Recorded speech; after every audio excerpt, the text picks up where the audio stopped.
6ই মে মঙ্গলবার থেকে 13ই মে পর্যন্ত মোট 8 দিন জগৎবন্ধু বড়ধামে জগৎবন্ধুর নাম জপ কীর্তন ও মেলা বসে। এই মেলায় 8 থেকে 80 ভিড় চোখে পড়ার মতো।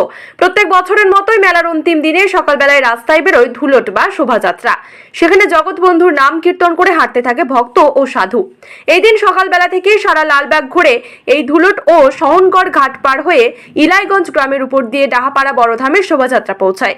তাপদাহ রোদে গরমের সম্প্রীতির বার্তা দিয়ে পাশে দাঁড়ায় মুসলমান গ্রামবাসীরা। এই দিন মোহাম্মদ শেখের উদ্যোগে ও তার বন্ধুদের সহযোগিতায় ধুলট যাত্রার সকল মানুষদের হাতে লেবু জল, ছোলা, বাতাসা ও চকলেট তুলে দেওয়া হয়। দিন মোহাম্মদ শেখ বলেন, মুর্শিদাবাদের সম্প্রীতি ছিল, আছে, দিনেও থাকবে। সম্প্রীতি নজির ঘটল মুর্শিদাবাদের ডাহাপাড়া গ্রাম পঞ্চায়েত এলাকায়।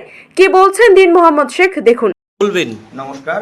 কি বলবো বলতে, আজকে প্রভু জগৎবন্ধুর আজকে আমাদের 8 দিন উৎসব হওয়ার পর শহর পরিক্রমার গ্রাম পরিক্রমা আজকে শেষ হলো। তো সেখানে বহুত মানুষ বিদেশ থেকে যারা অনেক বাইরে থেকে এসেছেন, তারা অনেক রৌদ্রের মধ্যে, অনেক কষ্টের মধ্যে হাঁটাচলা করার ফলে তাদের জলের যে পিপাসা বা একটু আমরা নিজেরা সহযোগিতা করার জন্য, যেমন জল, শরবত, মানে লেবু জল, ছোলা, বাতাসা আপনারা একটু আমরা দিয়ে তাদেরকে একটু সাহায্য করে আমরা নিজেরা খুব খুশি, গর্বিত, এবং তারাও অনেকেই খুশি। এবং আমরা আগামী দিনে চেষ্টা করব আরও অনেক ভালো কিছু করার। এবং যে জগৎবন্ধু ছিলেন, তিনি কিন্তু শুধু হিন্দুদের ছিলেন এমনটা নয়, তিনি আমাদের মুসলিমদের সঙ্গে একইভাবে মিশেছেন। এবং আমরা যে মুর্শিদাবাদ, এটা আমাদের সম্প্রীতির মুর্শিদাবাদ। আমাদের কাজী নজরুল ইসলাম বলেছেন, এক বৃন্তে দুইটি কুসুম, হিন্দু মুসলমান। আজকে সেটাই আপনারা দেখতে পাচ্ছেন, আমরা কিন্তু একই বৃন্তে দুইটি কুসুম, হিন্দু মুসলমান।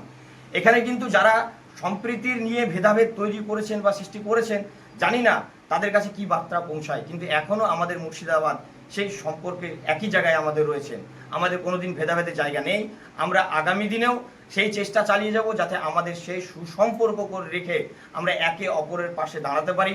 আমরা তাদের পুজো পার্বণের মধ্যে যুক্ত হতে পারি, তারা আমাদের ঈদের মধ্যে যুক্ত হতে পারে, এমনভাবে আমরা সামাজিক কাজের মধ্যে যেন যুক্ত হতে পারি।